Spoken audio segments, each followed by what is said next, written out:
I guess I'll start, Vienna, since you're here. Like, do you know anything about James Lindsay other than like what I've told? Like, is your awareness of this person's existence only because of me, or were you aware of their existence prior? I think it's almost entirely because of you, which is why I sighed loudly. Um, okay, let's just like recount the things that I remember of the stuff that you've told me about him. Um, is he one of those atheist people? He is one of those atheist people. I don't know where. I mean, I Okay. think he still is an atheist today. I'll just assume he is for the sake of this. And he used to be like left lib-ish and has since he became a Trump supporter at some point and has just like gone off the deep end. Yeah, that all fits. Um, trying to think of anything else that I know about him. I think he's done some transphobic stuff. Yeah. He's probably done some racist stuff, but like Oh yeah, yeah. I feel like that's an implied at I mean, that point if you're ending up on you a can't see Prager U the video. you can't see the title if you're looking at this, but it's a criticism of critical race theory. So, Oh joy. yeah. What a stream we will have today. it's Um, it's pretty vacuous video. Like when we watch it, it's going to be a little underwhelming, but we'll go through why it's bullshit. But I think it like there's the stuff it is past is almost like a little bit more concerning. But you were going to finish yeah, I something. honestly don't remember anything else about him. You'll I'm out of probably things. you'll probably remember the whole because I've talked to you about it. The like hoax studies that he did, especially one involving what's called the conceptual penis. He was involved with that stuff, which we'll get Okay, into as well. yes. I don't think I've gone into it with like too much detail with you, but we'll break it down a bit for this. So James Lindsay, the funny thing is, the first time I heard about who James Lindsay was he appeared on a podcast called Atheistically Speaking, and the host of that show is a guy named Thomas Smith, who I enjoy his content a lot. He does he moved so he had this show called Atheistically Speaking, and I believe it was after Trump got elected or shortly after Trump got elected. He changed the name of the show to Serious Inquiries Only, and he's still doing Serious Inquiries Only right now. And the reason for the shift was he realized, for one, he was getting frustrated with a lot of atheists, including people like James Lindsay, but like the shift of some atheists supporting Donald Trump and going against Me Too and being transphobic and stuff like this. And so he kind of wanted to take, not that he's not an atheist anymore, but like wanted to sort of like strip the branding off of him of being associated with these other atheists who were doing a terrible shit. So he does Serious Inquiries Only now, and he also does a show called Opening Arguments, which I like. I mean, Serious Inquiries Only is good, but Opening Arguments I think is better, which is Thomas Smith and Andrew Torres sort of break down law in America and do a pretty decent job at it. Andrew Torres is a Harvard lawyer. He's a little bit of a lib, Okay. but and Thomas is like, I wouldn't say Thomas is like far to the left, but he's definitely more to the left than Andrew is. But like regardless of the politics, I feel like Torres does a great job of like breaking down law. So if you ever wanted to learn about American law, it's a great podcast. But going back to Atheistically Speaking, so that was Thomas's first sort of podcast. And he had as a guest years ago James Lindsay. And James Lindsay was on to promote a book that, oh, let me see if I can pull up what it was called. Which you'll see it's like so far removed from the kind of shit that he does today. Pull it up here. Ba, ba, ba. Is it listed? Interesting. I don't see it listed on his Wikipedia. He must not like it anymore. That can't be right. Wait, what? I can't find his book on his Wikipedia page, which is hilarious. His Oh. first book is so unimportant to his later career that it's not there. Something about light after death. Oh, here we go. Wait. Life in the Light of Death was the name of that book. Life in the Light of Death.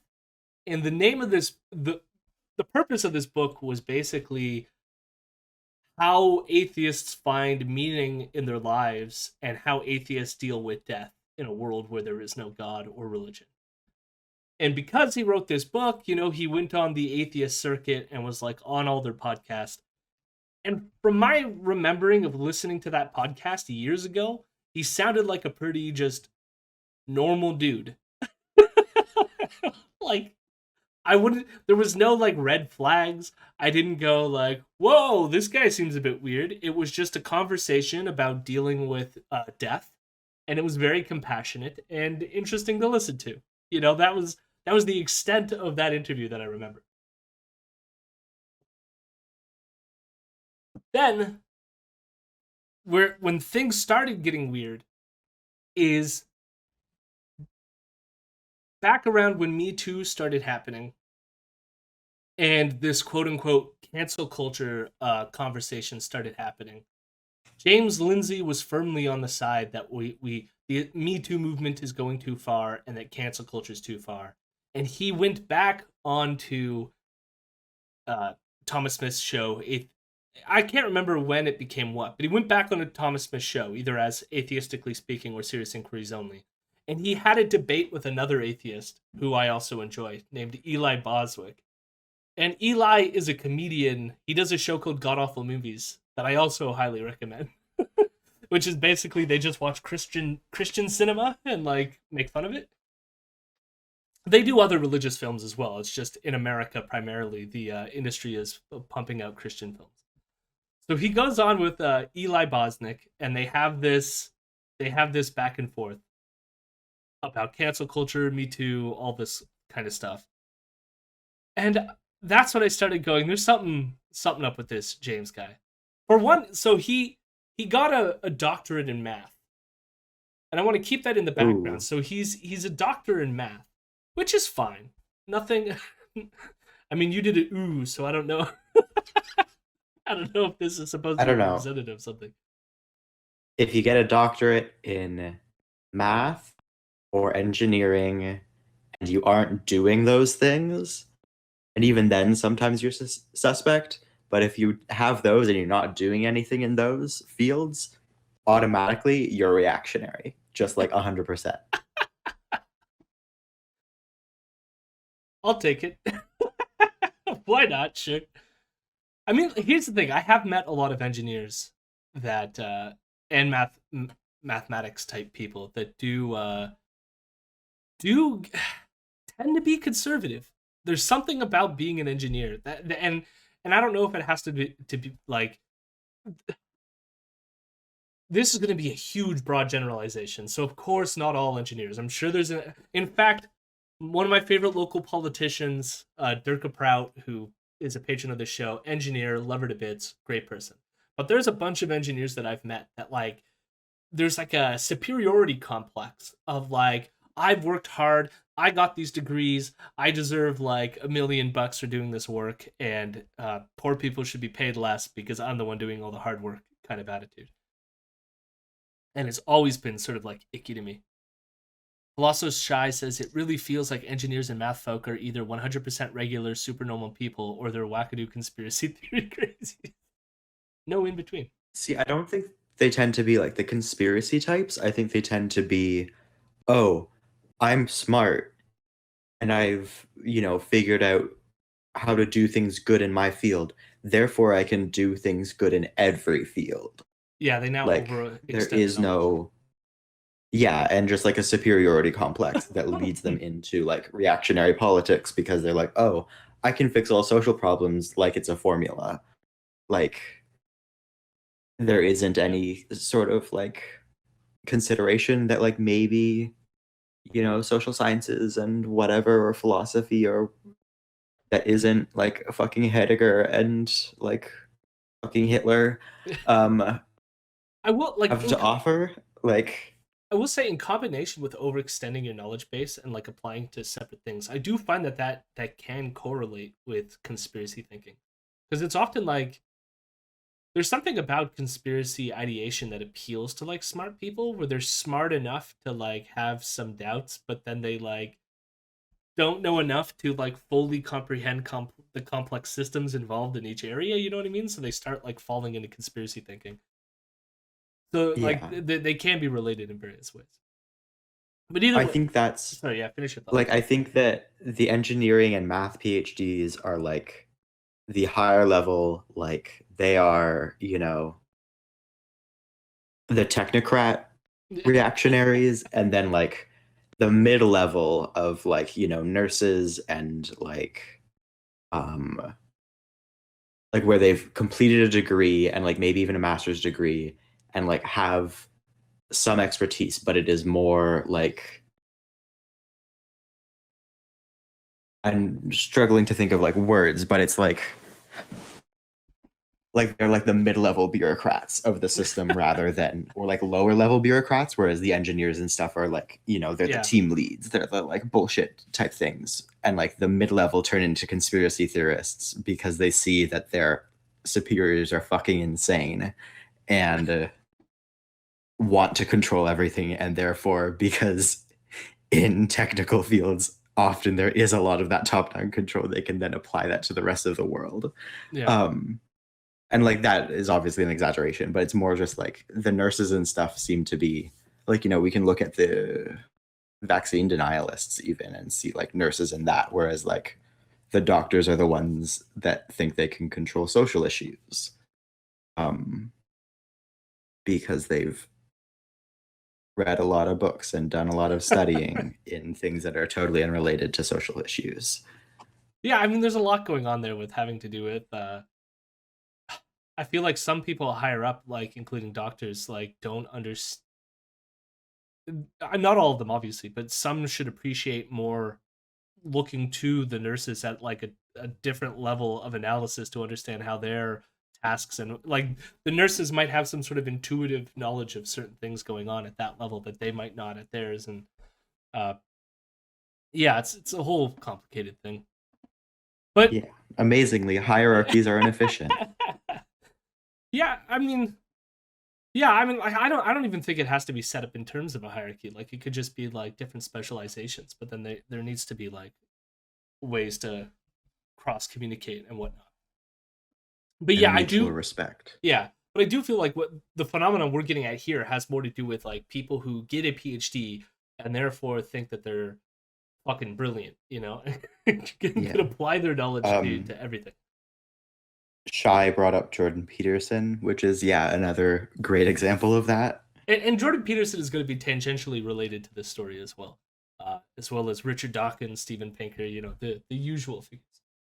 Sadly, even Daniel Dennett, even though I still have a soft spot for Daniel Dennett.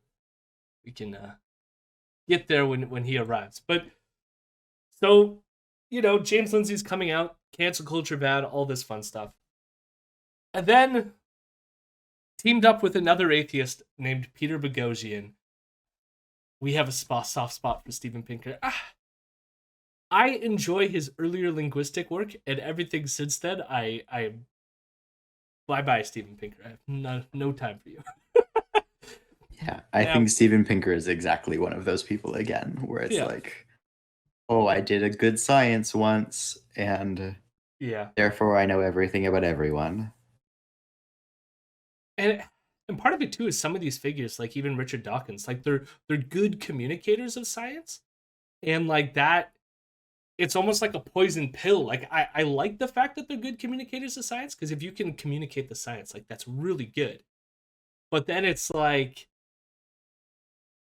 I think people they then become like convincing in areas where they're not as knowledgeable on because they have the expertise in communicating. You know what I mean? It's like Hmm. people find it convincing in the one case because it is convincing, but then in these other areas where it's their rhetoric and their style that like sucks people in, even though they shouldn't be convinced by this because it's a lot of it's wrong and bunk. Yeah, the violent stuff. I agree with some of it and disagree with other stuff. But we could get into that at some other time. But yeah, I do. I think there's some takeaways from his Better Angels of Our Nature, I think was the name of the book. And I think there's points in that book that are really good, but then there's other things that he does that I disagree with. But that's another stream. I would love one day. I want to do my breakdown of why I can't stand Steven Pinker, but he blocked me on Twitter too, so that's fun. Mainly because I asked him how it was being on Jeffrey Epstein's plane, and I don't think he liked that very much. Oh my god. Okay. James Lindsay, who I Yeah. just realized I always confuse with Lindsey Graham. Yeah. Two different people. Although sadly would probably be friends. So this is when James Lindsay started to, like, let's say, blow up. He teamed up with another atheist called Peter Boghossian. And Peter Boghossian I never really liked. He always seemed like an asshole. Even before he started doing this shit, he just always struck me as an asshole. So it was like he radiated it to the extent where I was like, I don't really care to follow this person's career. He was mostly known. He came up with he wrote a book that was supposed to be sort of like the Socratic method, and the idea was like how to debate religious people on the streets and convince them to be atheists, kind of stuff.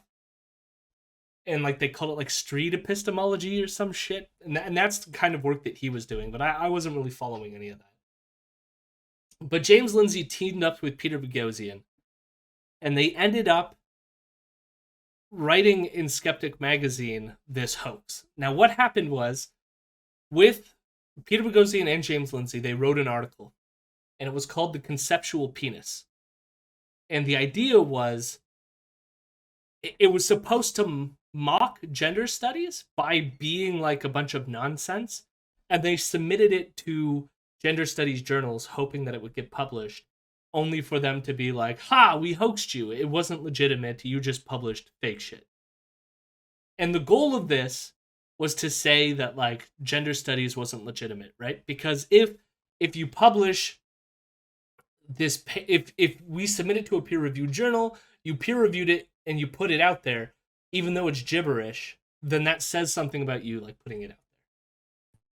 That's sort of like the idea. And it's riffing on this other guy named Alan Sokal, who did a similar thing, I want to say, in the late 80s, early 90s. I can't remember exactly when it was.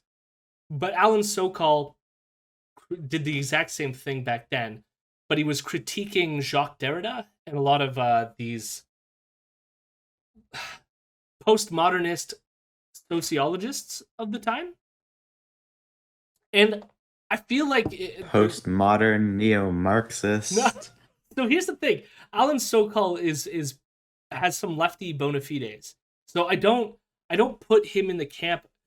His criticism of these social theorists had less to do with like delegitimizing the entire field of postmodernism.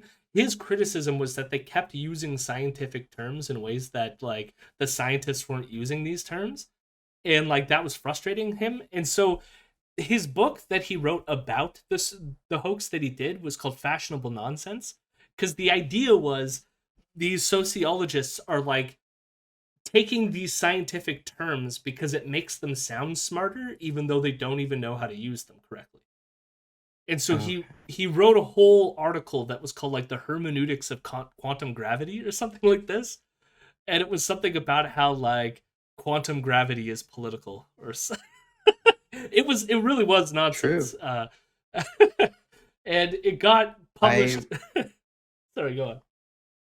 I was making the joke because Jacques Derrida was a postmodern neo-Marxist. Yeah. I think. Derrida was the one who wrote Ghosts of Marx, right? I can't. No, I know Derrida's more like about like language and deconstruction. Yeah. I haven't read enough to know like to what extent he was a Marxist or any of that stuff, but I'm sure he was. I've no doubt about that.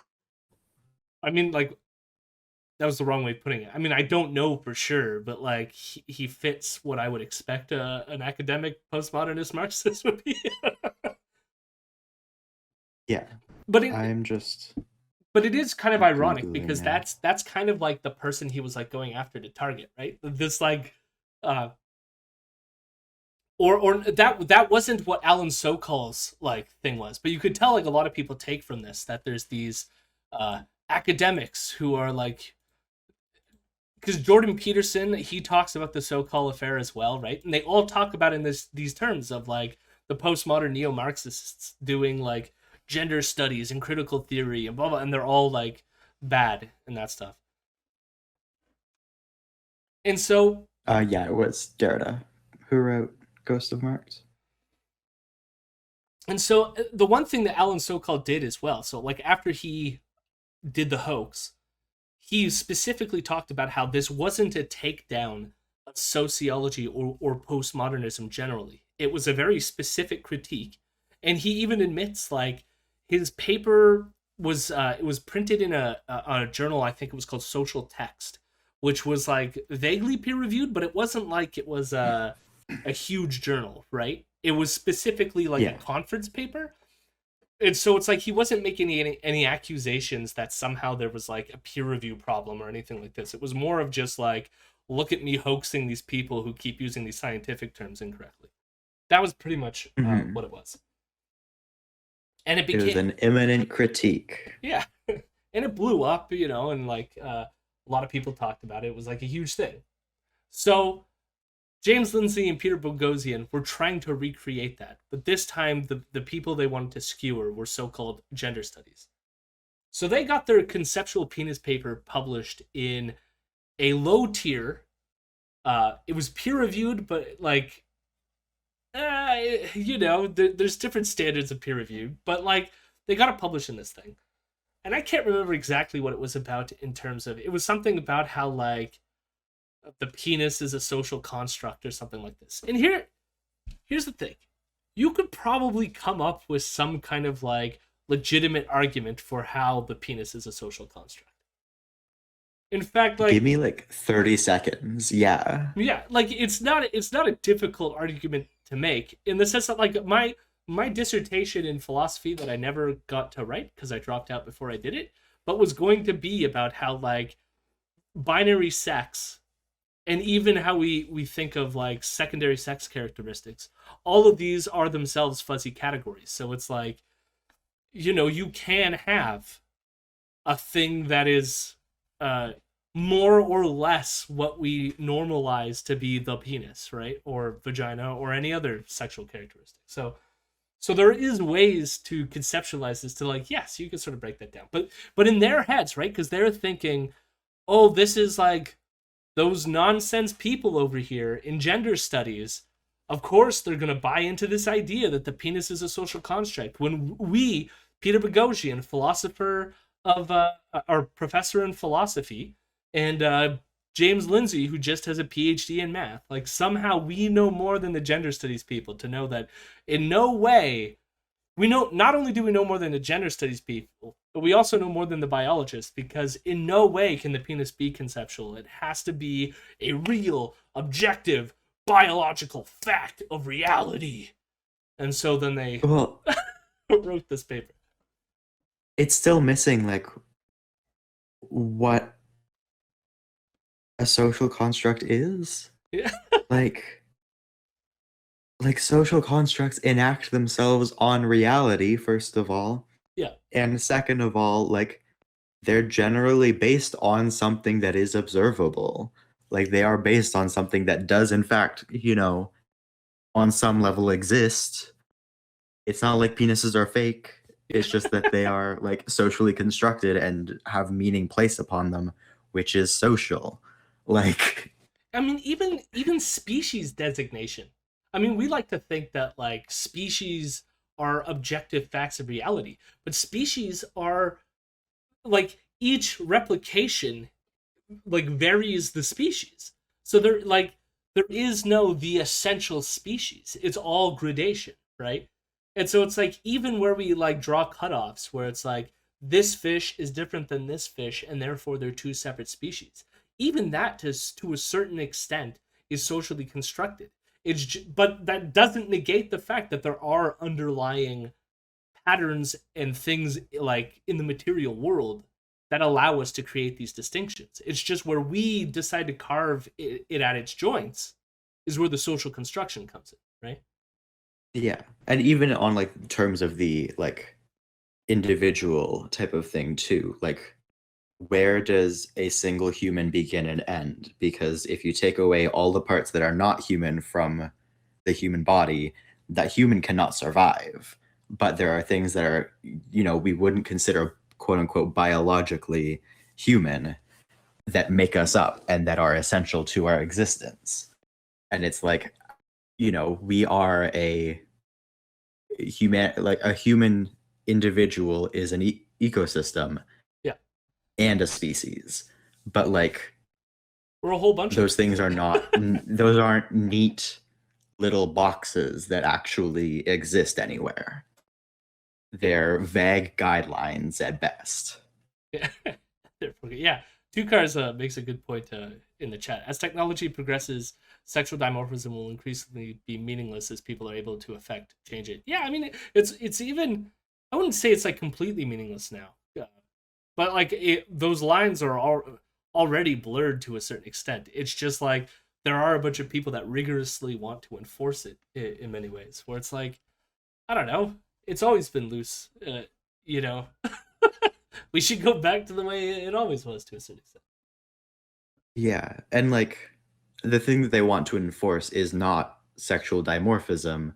They want to enforce a very specific historically based notion of sex and or gender that is like very culturally and time specific, that is not, transhistorical. There is no transhistorical like notion of gender, I always love. There's a great book by Matthew LaCour. This has more to do with sex, but it fits into the same like idea. It's a great book. Matthew LaCour, I can't remember, but it was called Making Sex, and the thesis was that even sex itself is a messy category, and it was a historical analysis starting with Aristotle and going to like Freud.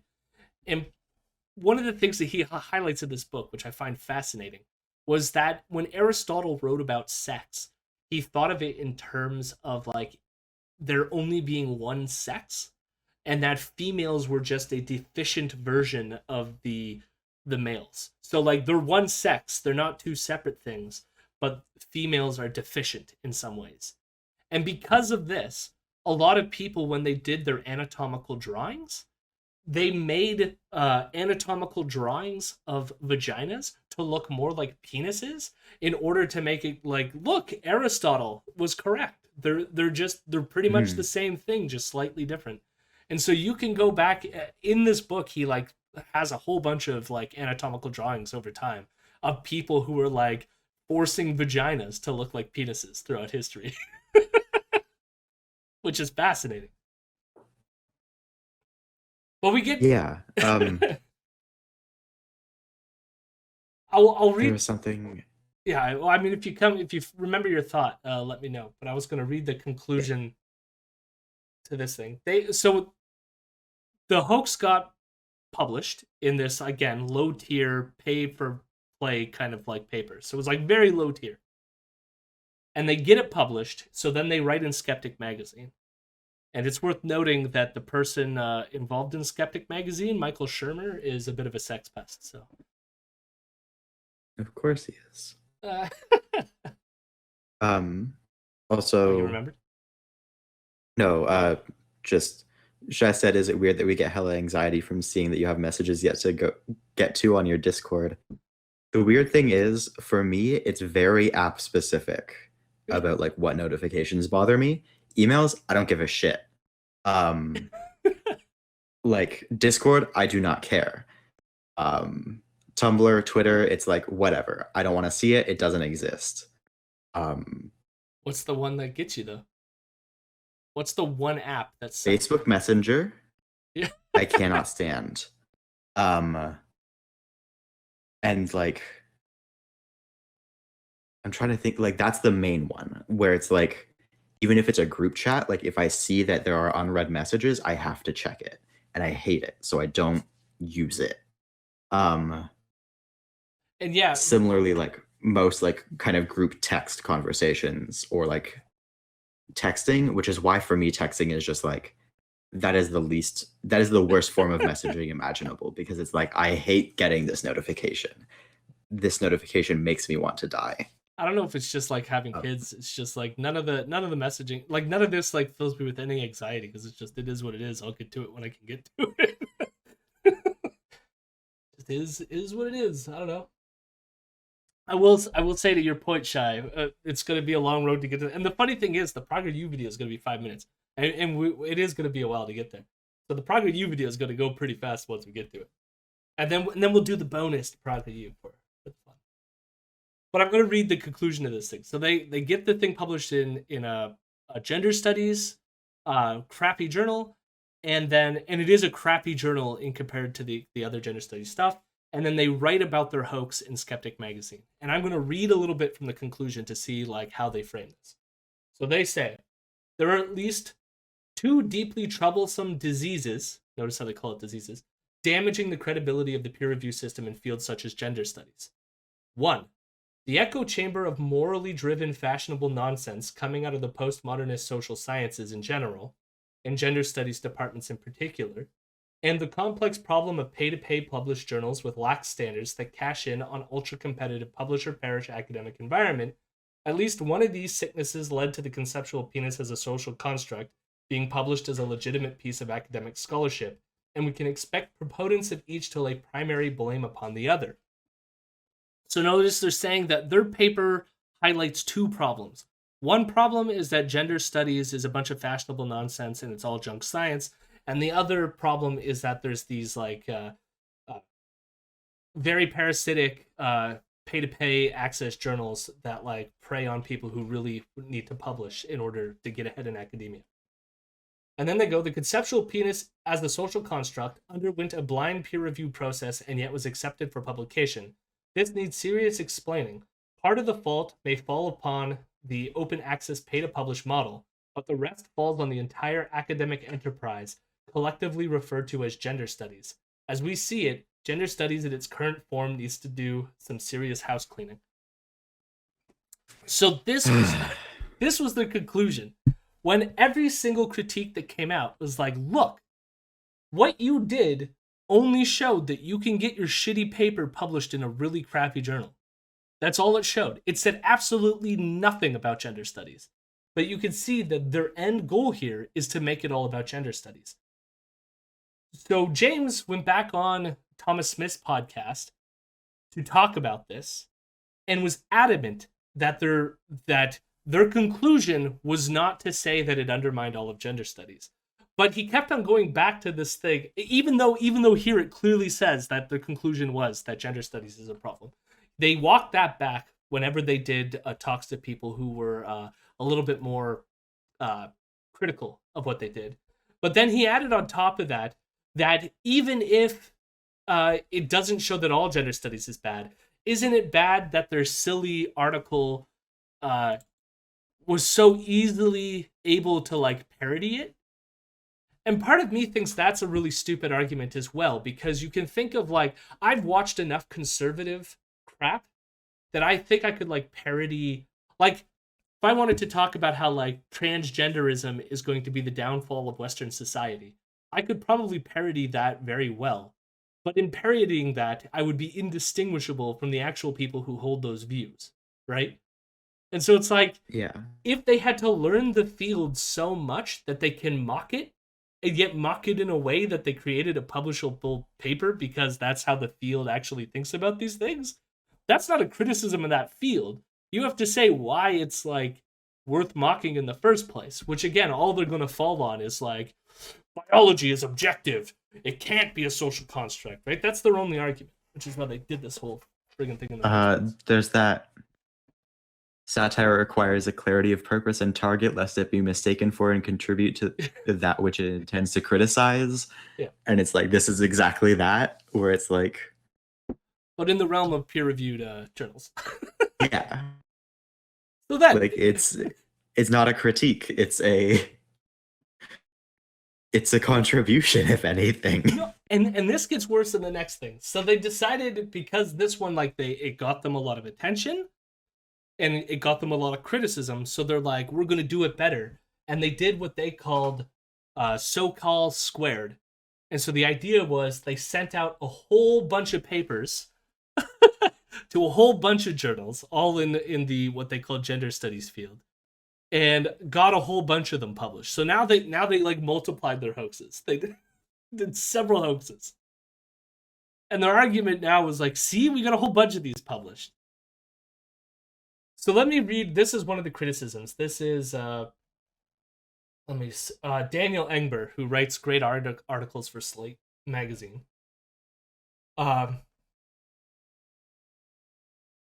He wrote this piece basically critiquing this so-called hoaxed experiment. And so I'm just gonna read some of it. What do we got here? I just want to make sure that I'm in the spot that I want. So one of the things that Engbar wants to sort of highlight is to what extent these papers had a seeming air of legitimacy, right? So Boghossian and Lindsay, and they brought on another person called Helen Pluckrose. So the three of them did all these hoax studies. In order for them to get published, how legitimate do you have to make them appear before they get published, right? And so he goes, how absurd was it for such work to get an airing? It may sound silly to investigate the rates at which dog owners intervene in public humping incidents. So that was one of the papers. But that doesn't mean it's a total waste of time. As psychologist Daniel Lakins pointed out on Twitter, if the findings had been real, they would have had some value irrespective of the pablum that surrounds them in the paper's introduction and discussion sections. Indeed, one can point out lots of silly-sounding published data from many other fields of study, including strictly scientific ones, are those emblematic of corruption too. So one of the things they did was they created fake data of people observing dogs in a dog park in which some dogs would end up humping other dogs. And then they had these observers code whether or not the owners would intervene. And the data that they collected, because no data was collected in this, it's all made up, right? But the data they collected was that owners were more likely to intervene in dogs humping each other if the two dogs were same sex as opposed to opposite sex. And so the idea was that somehow there's some like homophobic interaction with observing dogs humping each other in the park, right? Yeah. Now, here's the thing. That might seem kind of silly. It might seem kind of silly. But is it? Isn't that kind of interesting? No. Yeah, no, like it sounds very believable. Yeah. Like I worked at a pet store for a long time. That sounds like something people would do. He's like, no, not that one. Yeah. Like, now in the discussion section, like it went on about like dog rape and like other stuff like this, and you can argue that like the discussion section is a bit weird, but like discussion sections can be a bit weird. Like that's the place where you're supposed to have discussions. You know, so it's like, does this show that gender studies is like not good because they were willing to publish a study where you had to fake data to get it published? Yeah, like, oh wow, you lied. Good on you. Like, how impressive. So the line This sure does invalidate a whole field of study. So the lying did have consequences, especially for Peter Boghossian. So James Lindsay and Helen Pluckrose are not in academia. They're just assholes in the wild. Peter Boghossian is a professor at Portland State University. So in 2018, Boghossian's employer, Portland State University, initiated a research misconduct inquiry relating to the grievance studies affair. So they called this thing the grievance study, where they published, because they started referring to gender studies as grievance studies, because of course. According to the Chronicle of Higher Education, the university's Institutional Review Board, IRB, concluded that Boghossian violated the ethical guidelines by conducting research on human subjects without their approval. The university also said it's considering a further charge that he falsified data. So they're arguing Hmm. that if you wanted to do an experiment like this, you still have to get consent. They didn't get the people who published these journals consent. Like, there's ways you could have gone about this to get the consent of some of them, but blinded in a way that no one who was doing the peer review knew that they were in on this. There was ways they could have gone about it. Instead, they just randomly submitted all these things to a bunch of places and thought they were doing like a research experiment. But you're supposed to Yeah. inform your ethical review board if you're going to do that on human people, which they did, right? Hmm. And then there's the question of the charge of the fact that they made up data in order to get published, which is fraudulent. You know, I mean, they went out and admitted they've made the fraudulent data to like prove a point, but many people have been fired for getting things published with fraudulent data. It's not good. So this is where we get into Dawkins and Peterson and all this shit. So after the news of the research conduct investigation broke, a number of prominent academics wrote letters defending Boghossian, including evolutionary biologist Richard Dawkins, Harvard psychologist Steven Pinker, mathematician and physicist Alan Sokal. So Alan Sokal was defending the idea of hoaxing in the first place, obviously. Philosopher Daniel Dennett, which stings a little bit, social psychologist Jonathan Haidt, and psychologist Jordan Peterson. So like all these people annoy me to some degree or not, except for Alan Sokal and Daniel Dennett. But like these are people you would expect to to criticize this shit, right? Yeah. Pinker wrote that Portland State University's investigation struck him and his colleagues as an attempt to weaponize an important principle of academic ethics in order to punish a scholar for expressing an unpopular opinion. Dawkins suggested that the investigation could be politically motivated. If the members of your committee of inquiry object to the very idea of satire as a form of creative expression, they should come out honestly and say so. But to pretend that this is a matter of publishing false data is so obviously ridiculous that one cannot help suspect an ulterior motive. Peterson said that those pursuing allegations against Boghossian, and not Boghossian himself, were guilty of academic misconduct. On the other hand, I wonder if these people are respecting the U of T boycott right now. I wonder if any of these people are, standing up for academic freedom and whatever in that case. When it's politically motivated. The professor who was supposed to be hired and then wasn't because of their like criticisms of Israel.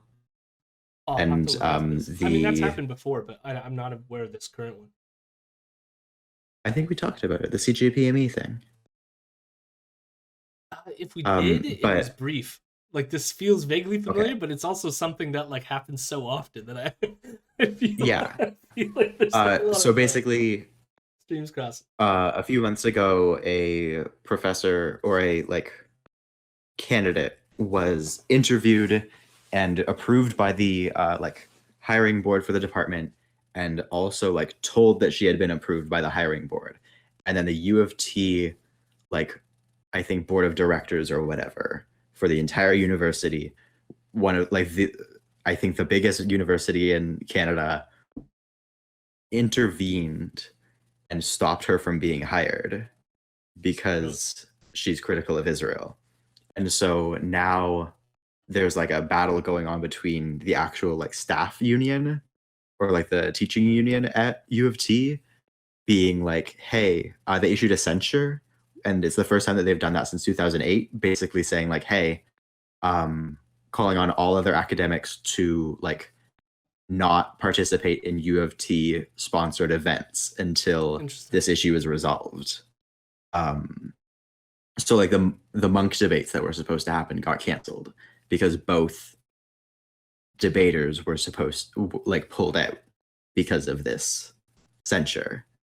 So I wonder if perhaps any of these people are, on the side of, freedom of expression and blah, blah, blah. I mean, they aren't, obviously. In this case. Here's the thing that frustrates me. Yeah, of course they don't. I mean, I will conclude here that in December 2018, Portland State University ruled that Boghossian had indeed violated ethical guidelines on human subject research, and consequently he was banned from doing research until he had completed training and could demonstrate that he understood how to protect the rights of human subjects.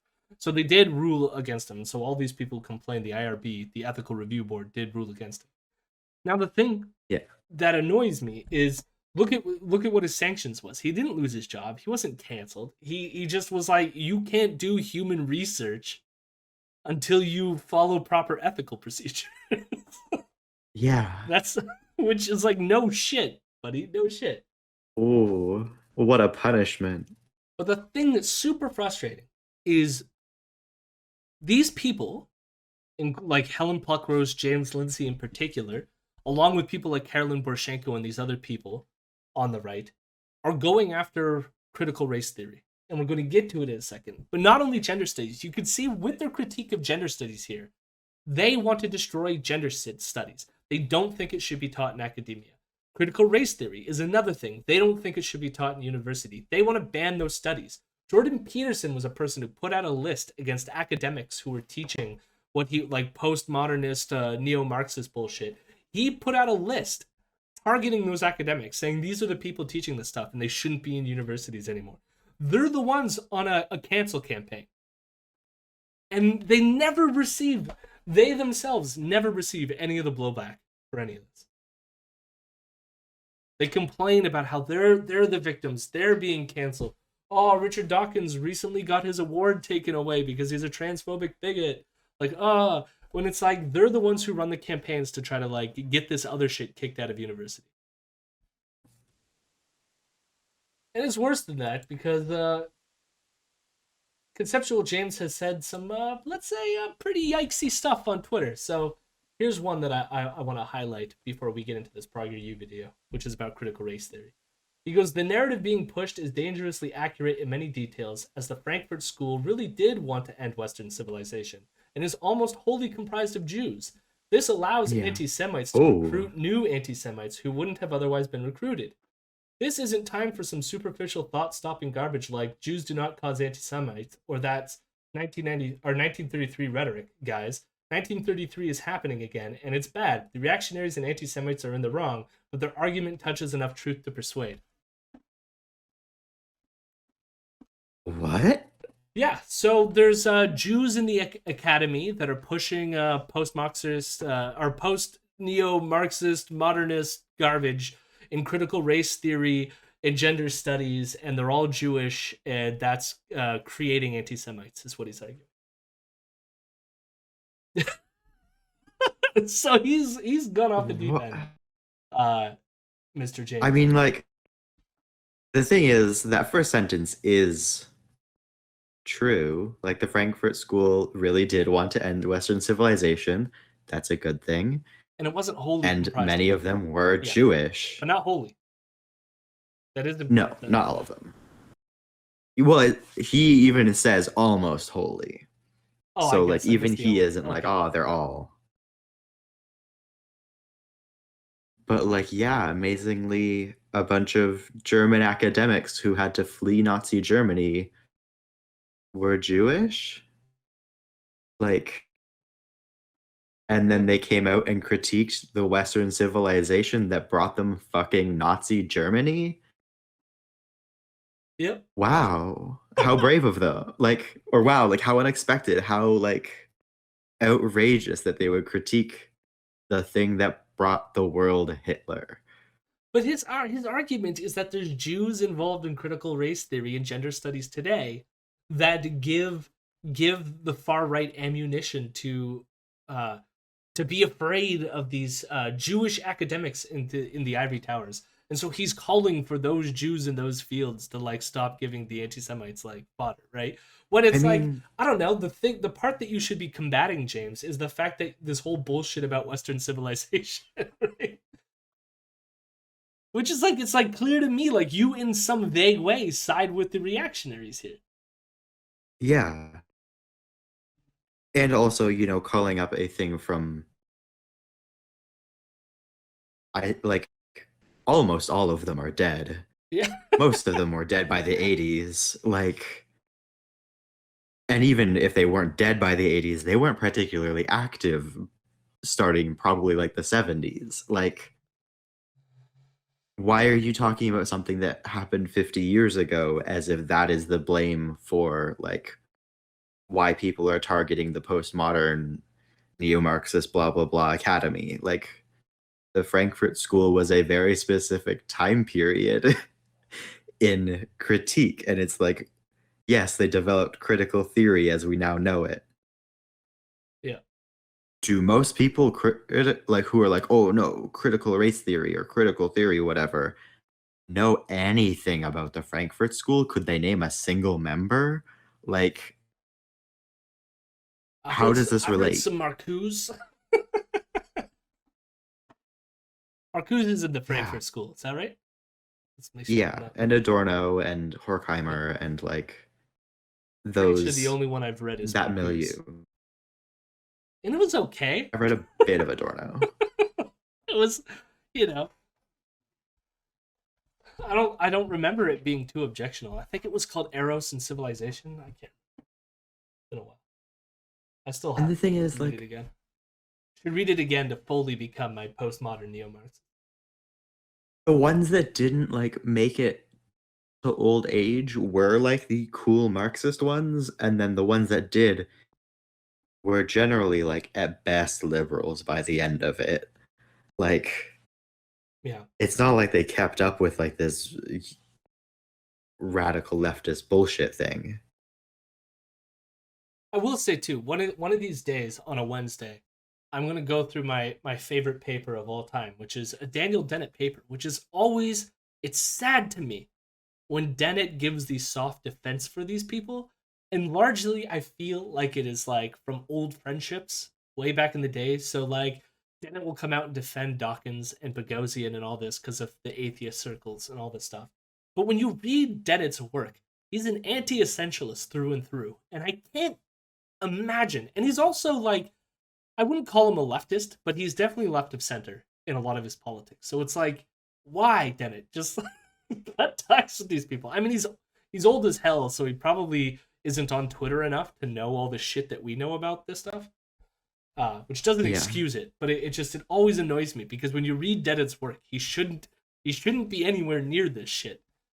And he has a paper that I would love to go over called Real Patterns, which is like an anti-essentialist paper that I think is incredible. And it often gets characterized in the literature as being kind of postmodernist, which is interesting because all these people, like Daniel Dennett sides with all these people, even though if you read Dennett's work, there is elements of postmodernism. So like for those who don't understand what postmodernism is, it's like it's just a skepticism towards like ingrained or innate hierarchies or ultimate truths or grand overarching narratives.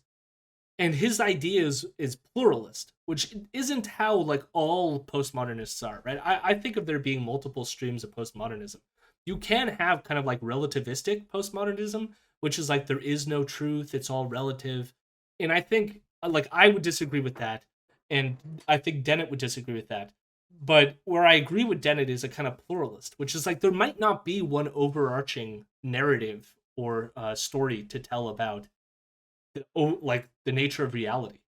But there's some like but there's some things that are true in the sense of like as we were talking about social constructs, right? The material reality is there, but like how we carve up nature is going to be socially constructed, right?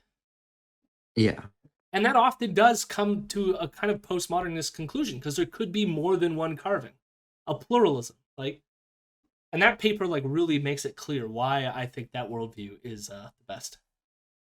I just woke up and Jody is keeping woke. Well, speaking of keeping woke, we're gonna learn why critical race theory is bad, apparently.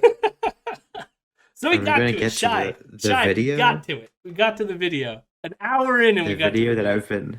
I've been talking around for an hour. No, this was good. Hey, I usually stream for 2 hours, so this is 5 minutes. We'll go through this video, and then when we're done, we'll have the treat, which is the dude who left Antifa, apparently. Okay. Can you stream it to me on Discord? Yes, I can. That would be optimal.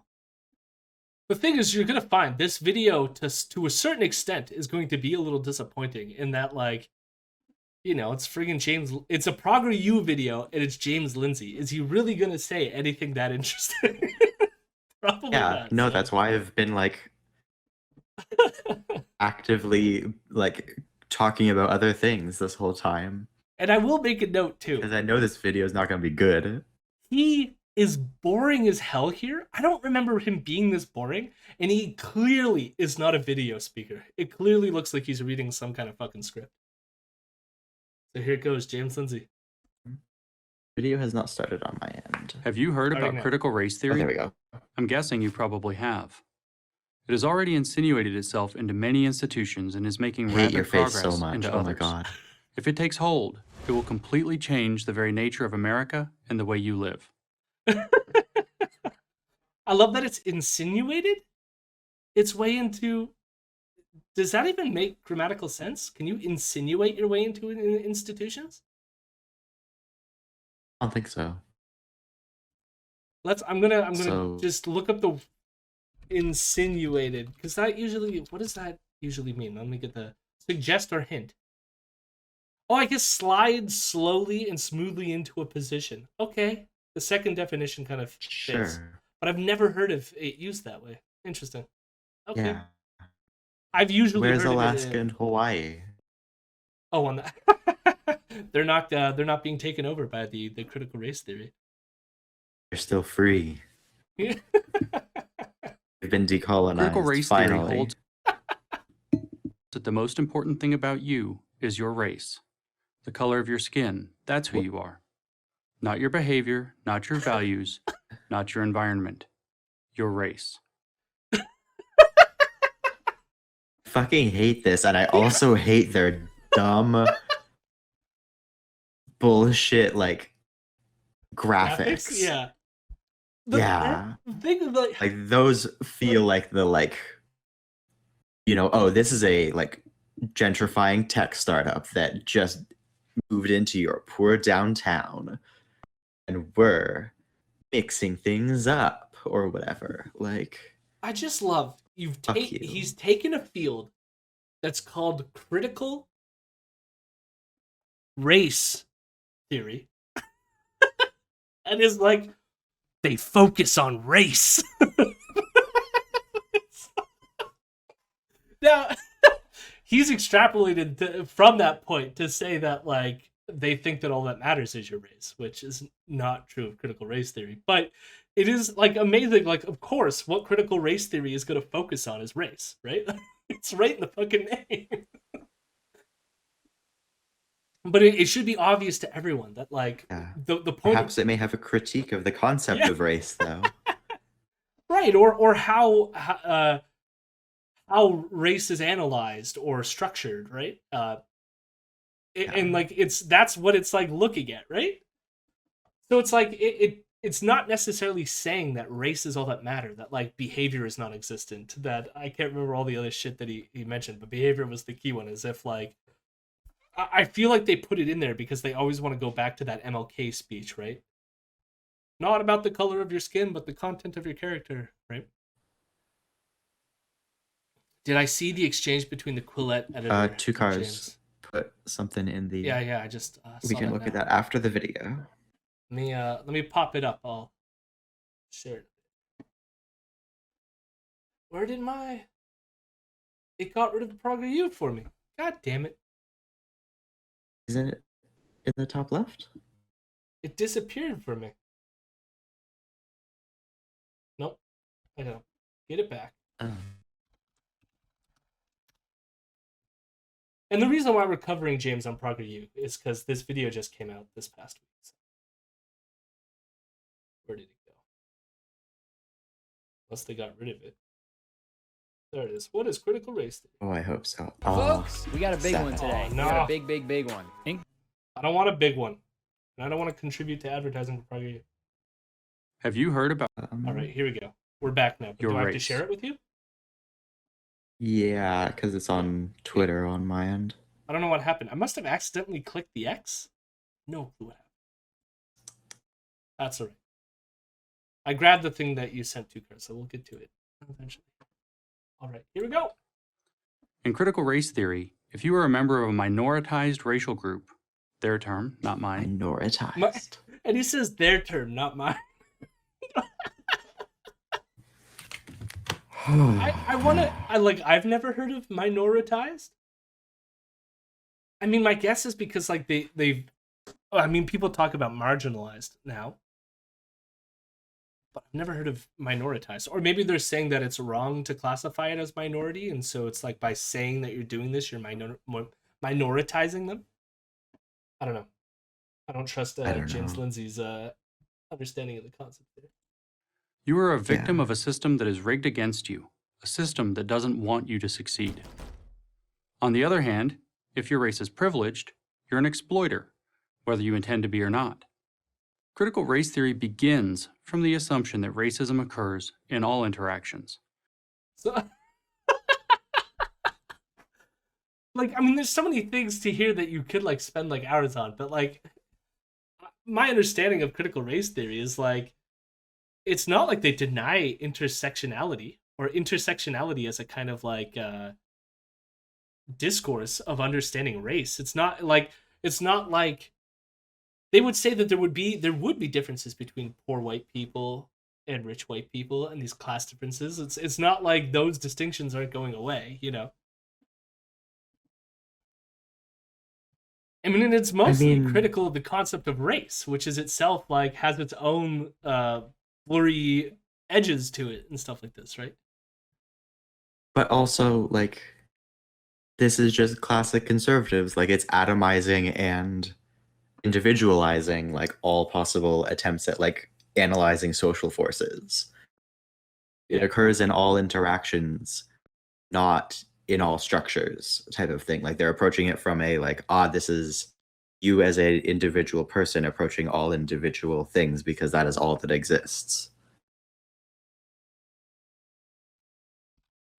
Yeah, and it's amazing too of like boiling down an entire academic discipline to like, I'm pretty sure they have a way more nuanced assessment of privilege than whatever that bullshit was in like 2 seconds, you know? Oh yeah, of course. Critical race theory begins from the racism, from the point of view of that racism occurs in all interactions. I know I go to Prager U for good nuance. If you haven't seen that from yesterday, it's good. Look it up. It's exactly about this. Yeah, I'd be interested. Send me a link if you want to. I'll take it. To see how this works, consider this thought experiment. Imagine you own a shop Beard and two uneven, or customers is that enter just at the me? same time, one white and one black. Who do you help first? If you help the black person first, critical race theory would say you did so because you don't trust black people to be left alone in your store. I love the conclusion here that critical race theory would say X, and I'm sure that there's some critical race theorists that have probably looked at this and probably have this as one of the possible conclusions. But he speaks of it as if it's like such an objective fact. You know what I mean? That there's a critical race theorist out there that is like, if you don't help the black person first, you don't trust black people to be left alone in your store. I doubt any of them actually came to that like objective, this is the conclusion of this particular stripped of all context scenario. You know, That's the right. main like groups that critical race theory writes to, directed at, like in the beginning, there's a foreword for all small business owners. And Yeah. that's it. That's the only relevance. It is directed towards small business owners and their interactions with customers. So you're thinking they chose this example in particular because they're trying to appeal to their small business owners? Absolutely. Yeah. Because that's probably most of their like audience are shitty small business owners. Racist. Well, If you help this the white example- person first instead, critical race theory would say you did so because you think blacks are second-class citizens. See, you can't win. You might as well just not help anyone, or else you're gonna be a racist. Yeah. The thing is, the obvious takeaway from this information is that like these things could implicate both of these scenarios. Both of these scenarios could be implicated, right? And critical race theory might try to like assess these social interactions and come up with like Cody, how do we navigate race. Stop giving fucking Prager U any ground to stand on. Stop not- being like, oh, you know, I'm we not need to giving them like any ground to think stand about on. maybe critical point- race theory does do this sort of thing. Because it's just like, no, they're making bullshit up. Like, I mean, like, part of it is making bullshit up, but the other part of it is like you could talk about one of the things that you might do in sociology if it ends up in a critical race theory area of the field, if they want to call it that, of talking and discussing about how these interactions play out. That could be interesting all on its own. What's annoying to me is the implications of what he's saying here, which is that if you are, what he's saying is that the field itself is like contradictory because it's telling you this and it's telling you that. When what they could just be doing, if this is true, which this is me giving them the leg to stand on, I guess, in your idea. But it's like if they are studying this stuff, it's quite possibly could that they're studying it without bringing the implication that one or the other of this is true. Just that these social scenarios could play out this way, which is not the same as saying that it's like an objective fact of these kind of like interactions. And I think that gets back into like all the bullshit that they constantly do, or James Lindsay has constantly done, right? The conceptual penis. It's like, no, the penis cannot be a social construct. It has to be objective. There has to be a truth of the matter. There has to be the penis. And here it is like, these have to be the case in all times, or else your theories are nonsense. Or like, clearly they led to a contradiction, right? That's racist too. That's critical race theory. It can find racism in anything, even if it has to read your mind to do it. Nothing of like, yeah, okay. I mean, it should be obvious to anyone. No one who studies critical race theory is like specifically hyper-analyzed about what's in someone's head. Critical race theory is a uniquely American invention. Brewed up at Harvard Law School in the 70s, where now the part fuck of the do you think the academic and Frankfurt media. School was? Yeah, but were the Frankfurt School's critical race theory? I mean, it's critical theory, I guess. Yeah. So. But it wasn't until critical theory entered Harvard in the 70s that it became critical race theory. Mainstream. It is also uniquely un-American because it rejects the core tenets of the American classically liberal Judeo-Christian value system. Remember this guy That's was a an whole atheist? bunch of bullshit words. Core tenets. Like, this is like the essentialism through and through. Like, at the bottom of this, there's some sort of like essential thing that is America. So what you're saying is that James Lindsay is just a living attempt at gotcha mode? Yeah, constantly. Oh, this is the actual Prager U video. Yes, that's James Lindsay talking. Indeed. This sucks. It does suck.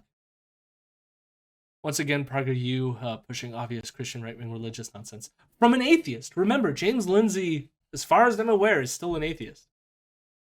But he's saying that the essential character of America is Judeo-Christian and classically liberal. Well, and also the like choice of, you know, lumping Judaism in there for some reason. Like the assumption with Judeo-Christianity as a like term is like, Judaism and Christianity are fundamentally the same, except Jewish people are wrong. Like there is like that lumping together as if like they are one thing. When like talk to any Jewish person about like cultural values or religion or anything, and it's just completely different. I guarantee I know why. So Nam Dinet says all Prager videos are required to say Judeo-Christian. And my guess is the reason is because Prager is Jewish.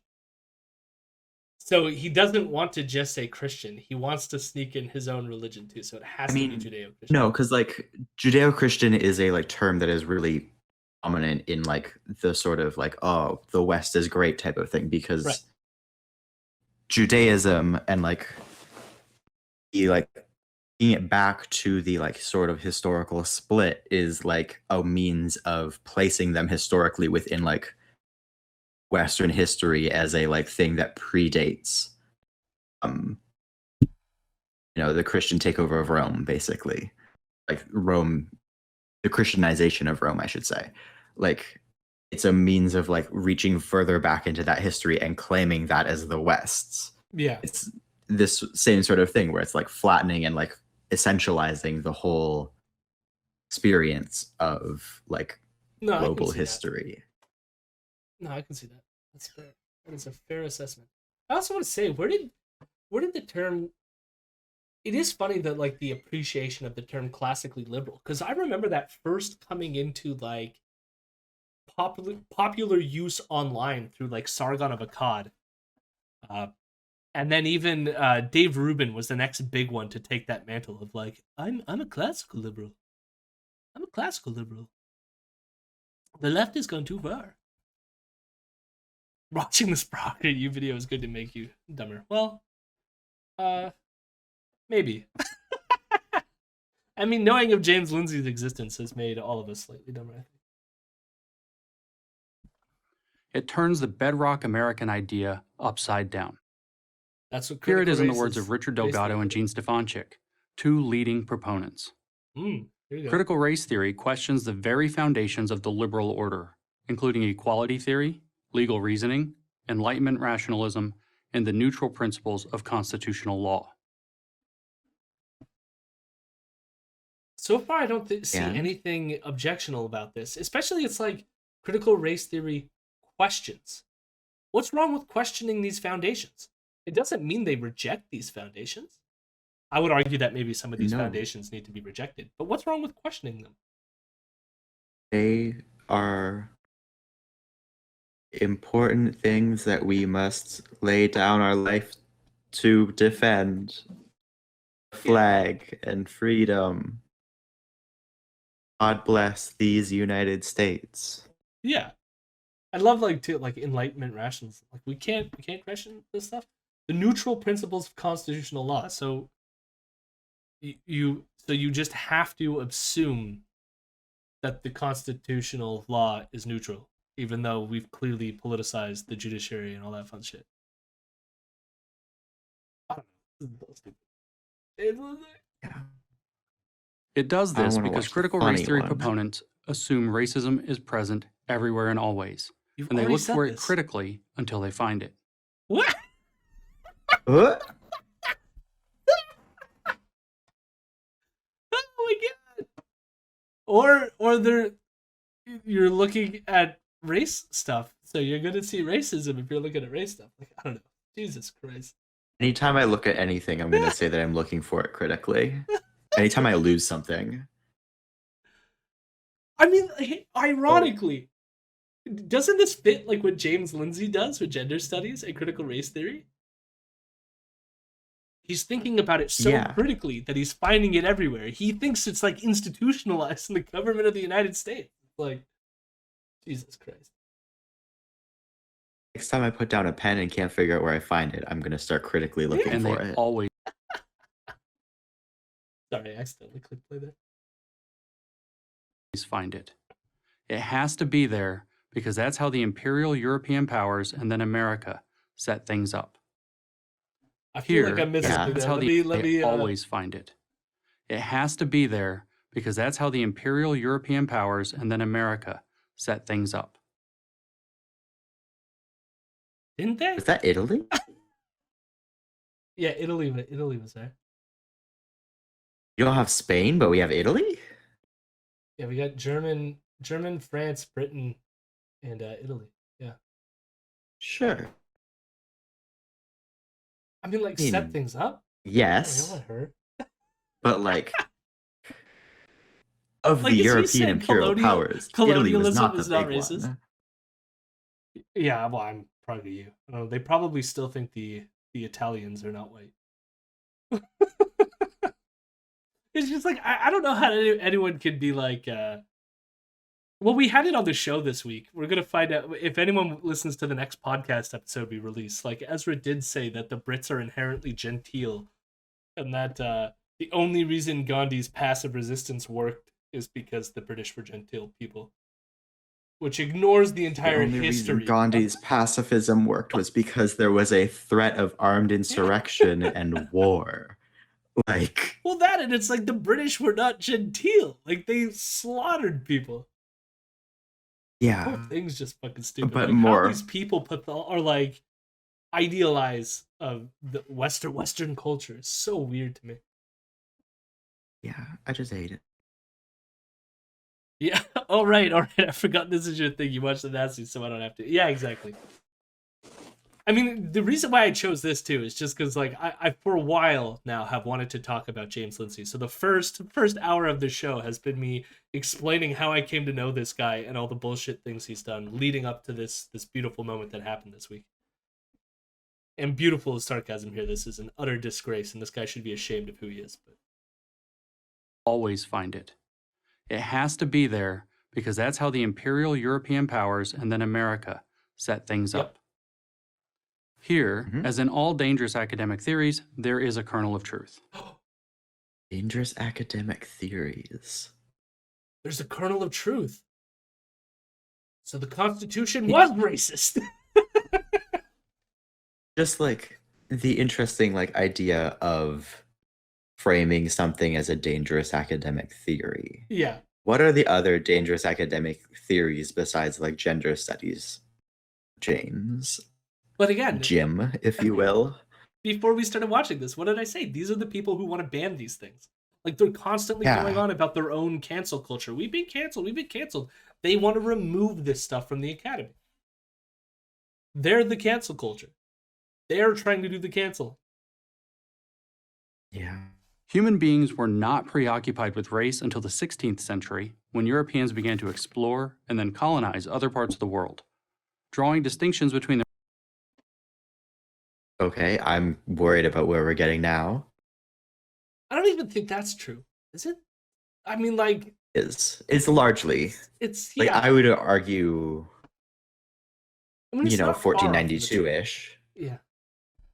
But ra- 1400s, like Reconquista, that kind of thing. But yeah, it gets complicated because there were racial distinctions before then, or at least ethnic ones, and like the concept of race has always been kind of like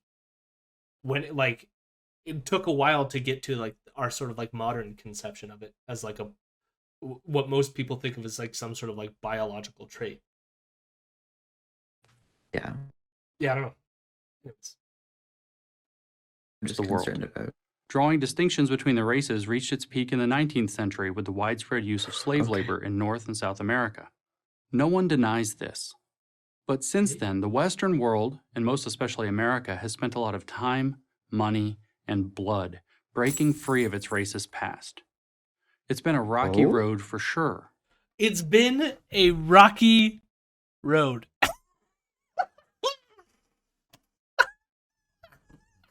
It's been some ice cream. It sure has. Slavery. Racism, all these things. What a rocky road. But we got through it, guys. Don't worry about it. We're all done. We spent a lot of money, and now it's all done. Yeah. We figured it out. Oh my god. But great progress has been made. Thanks, Lindsay. Critical race theory says all this progress is a mirage. Racism never died, never even faded a little bit. It just hid itself better. Critical There's so much loaded in that. Like, I don't know.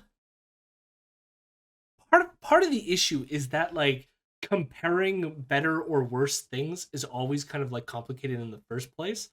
Like, I don't think anyone in who works on critical race theory would say something like, we need to like that slavery was somehow better than now, right? Like, no one is going to say that. But what they're going to say is like, as he pointed out, that like, yeah, there still is racism today, and that to deny that is still bad.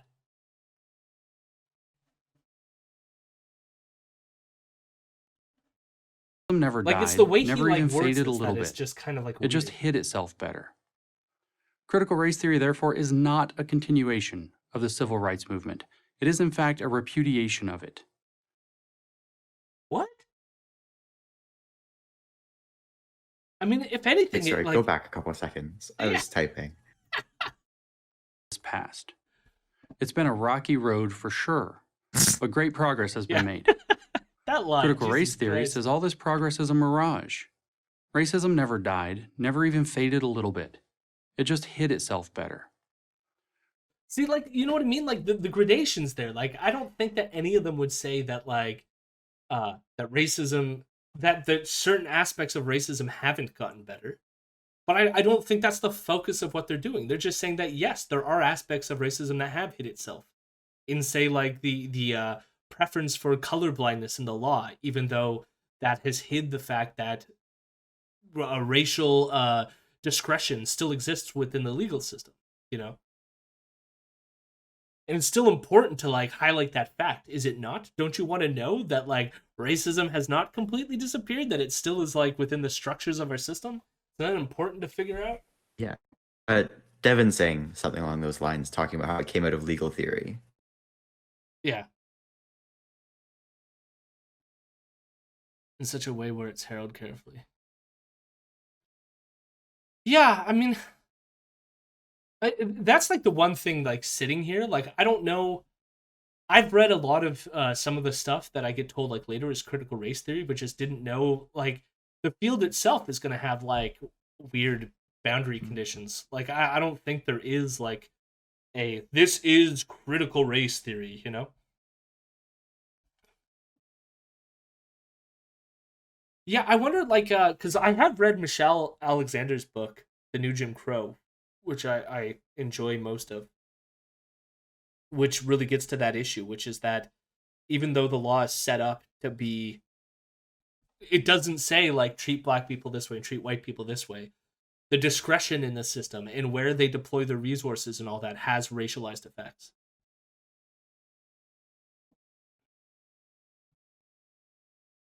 Listen to an A-Lab podcast about it. What's A-Lab? I assume it's all lawyers are bastards. That is an awesome name for a podcast. I want to do a... Actually, we probably couldn't because I want to say all realtors are bastards, but that... All landlords are bastards. So, like, the Okay, first of all, we need to find some... To, like, get some of my Arab friends to start a podcast where they pronounce it like Americans say Arab. Yeah, okay. And they do all realtors are bastards to the podcast. Yeah, that one's going to be tricky to figure out. Critical race theory, therefore, is not a continuation of the civil rights movement. It is, in fact, a repudiation of it. The critical race theorist, like, Martin Luther King, was both wrong and naive. What?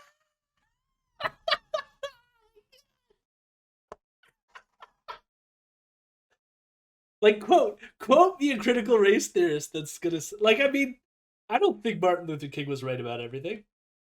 I don't know so much that he was naive. He was pretty much on it. Like, he was aware, even his more let's say, like, in the Gandhian sense, the passive resistance aspects of him, where he didn't like the idea that he didn't want his own movement to be rioting and stuff like that in certain contexts, even though he kind of, like, softened on that near the end of his life. I don't think he was ever naive. Like, he was constantly talking this out and theorizing about it. Like, he was I used to teach letters from a Birmingham jail to my students in my TA classes, because that paper is incredible. It's an incredible article, and just, like, not because, like, again, for a philosophy class, because it, like, it doesn't give you an answer. It's just him, like, reasoning through how to deal with the fact that there's a law that exists, and yet if it's not a good law, you should break it. But then it's also like, we want laws to keep us safe and stuff. So how do you deal with an unjust law? And it's just a phenomenal piece of work. He was an incredible writer. Yeah. So to call him naive is just, I don't think any critical race theorist would call him naive. Maybe wrong about certain things. Like, of course, everyone is, sure. Yeah. I think that's kind of the thing, is, like, any claim that Martin Luther King may have, like... Because the thing is, like, most of Martin Luther King's stuff was, like, they were tactical choices. It wasn't necessarily even like, oh, this is the only way things can be done.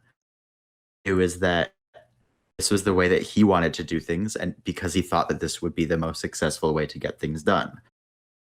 Yep. And regardless they were still backed up by force. Like, there were people who, like, just like on the note of like the pacifism and the passive resistance stuff, there were armed guards of like Black Americans who had armed themselves protecting pretty much every civil rights march. They just weren't in the fucking photo ops. Martin Luther King also had a gun Yeah. towards the end of his life. Like, Yeah. And again, it's a like side note, but like, it's you still read his like, later writings, like he started leaning more towards violent struggle. He was not naive about that. But I will say to God, can you imagine? yeah, to Devin in the chat, I don't even understand why Lindsay brought King up. And this is my speculation, and it gets back to an earlier point we made in this video. Because when he was first analyzing critical race theory at the very beginning of this video, he said that critical race theory thinks that the only thing that matters about you is race. And he goes, not your behavior, and it goes on. And the conservatives always hit on that idea, which is that one line by Martin Luther King, which is that I want people to judge me not for the content of my character, or I want people to judge me for the content of my character, not the color of my skin.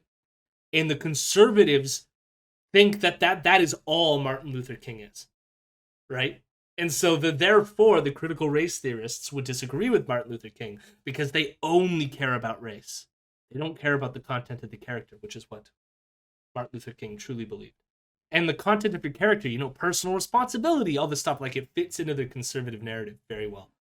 They love to just like go in on that aspect because they want to judge people. Like, it can't be societal factors. It has to be a personal failing. The content of your character, that's the problem. It's not society. It's you. Pull yourself up by your own bootstraps. The disembodied voice is VNO/Mushroom Capital. But I don't use my Twitter. It's Ramadan, and like I haven't really been able to fast because I've been like deathly ill. But I avoid social media during this month because it's at least something to like be doing that's like less negative in my life and to like better focus on other things. Martin Luther King was a socialist, though, not an individualist. Yeah, but they don't care. Again, like the individual is only found in the social, and the social is only found in the individual. They are a dialectic. They are not in opposition. True, but it is the case that conservatives love to super focus on the individual. Yeah. And so that is why they pick out that one line of MLK. Like it's so silly because it's like this. I mean, you can see it in this video as well. Doing a 5-minute video on critical race theory, like how the hell can you do that, right? But for them, it's like the way they distill these things strips all of the context out of all, like, for one, we're not even like touching the surface of like people who worked on critical race theory, let alone like what Martin Luther King believed. But it's easy for a conservative to just go like drip because like everybody has like an intuitive appreciation of Martin Luther King without understanding anything about him. And so they just pick out this is what all of Martin Luther King believed because we have this one line that fits our own ideas of things. Propaganda. All propaganda. Mm-hmm. White Americans can never judge blacks by the content of their character. See? They can I fucking only called judge it. them, always unfavorably, By the color consciously of their or use of unconsciously, by the White color of their skin. Americans, and then I just have to You take get a moment white that I fucking Americans. called it. like, can you go back to like the line before this one? Yeah.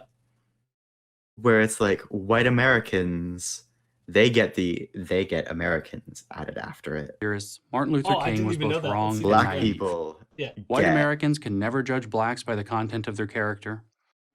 Oh, the Get use that. of blacks there is really gross. Yeah. It's just They can like only judge them, And the thing is, always that's how they've used it unfavorably. every single time they've mentioned it this video so far. Ooh. But I don't know if they had said anything else about like you know, white people. Like, I hadn't picked up on that aspect before, like if they were doing that previous, but it's like so obvious when it's in the same sentence. Devin, the only thing I want to say to you, Devin, about the critical thinking line, or formal logic, like I have high hopes, and I'm not against education. I think educating people on critical thinking and logic like sort of helps. But as someone who's taught it over the years, I am demoralized about giving people critical thinking and hoping that it's going to make them better thinkers.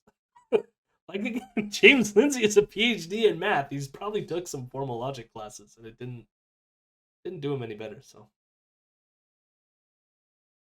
I mean, a lot. I think what people mistake too is like when you get sunk into formal logic, they miss the fact that like emotion and confident presentations do a lot more to convince people than logic. Sadly, formal logic is impossible to get people to do. I mean, I made people do it. They had to because they were going to get graded on it. Remember whose weird tweets, Nick? I can't remember. Enlighten me. Consciously or unconsciously, by the color of their skin. Jesus. Ironically, not since the Aryan obsession in Germany in the 1930s and 1940s, or South African apartheid in the second half of the 20th century, has the social movement been so obsessed with race. What? What? What? The eugenics movement in the United States? Like, you're not, like, what? I don't even understand this. I don't even understand this one little bit. Not since Germany, or what was the other place? South And African South African apartheid. apartheid. So those have been the only, like, race-obsessed place on Earth? Us in the 20th century, yes. There hasn't been anything else. What a fucking weird point to make. Not accurate at all. I mean, he probably could have said it in a lot worse ways. But like I don't know, maybe it's like supposed to like remove the culpability from America, even though like a lot of the German beliefs on race came from like work that was done in America. So Yeah. The 20th century South has a African social movement apartheid been was so modeled obsessed. after indigenous reservations. are you red pilled? Oh no. Am I red pilled? Probably not. I don't believe in pills. With race. Critical race theory is then, in a I'm a very real sense, a communist. counter-American revolution.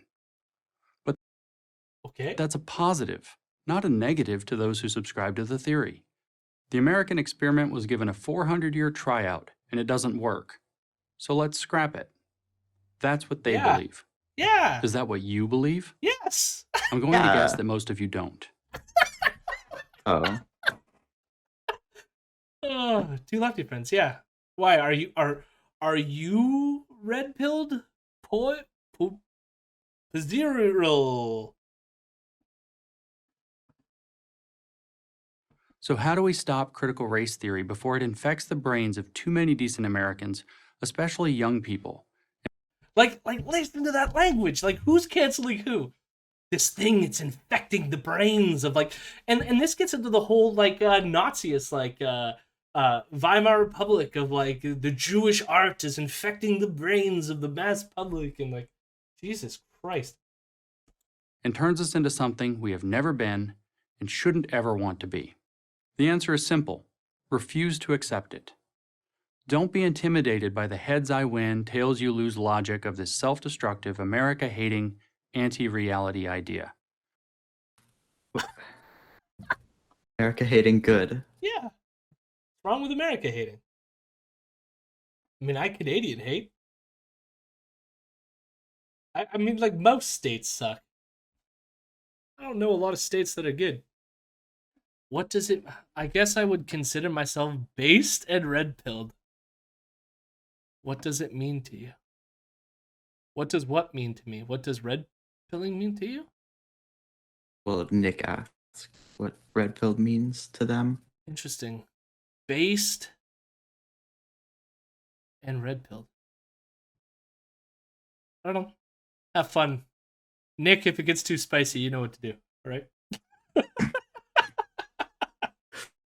I'll let you play, Nick, but if it gets too spicy, you know what to do. Don't be bullied into thinking that you're racist when you know you're not, or that you're a victim when you know you're not. Defend yourself What? while you still can. Wow, you still I'm James can. Lindsay, founder of New Discourses for Prager University. Oh, we learned so much in that video. Thank you so much, James God. Lindsay. I hate this. Listen, I'm in favor of some canceling, Polly. Like you don't have to worry about it. I just think for the people who complain that cancel culture is coming, to say that critical race theory is the one doing canceling, that they want to cancel it, is a bit much. Hello, my rebels. Hello, my rebels. I'm a good boy.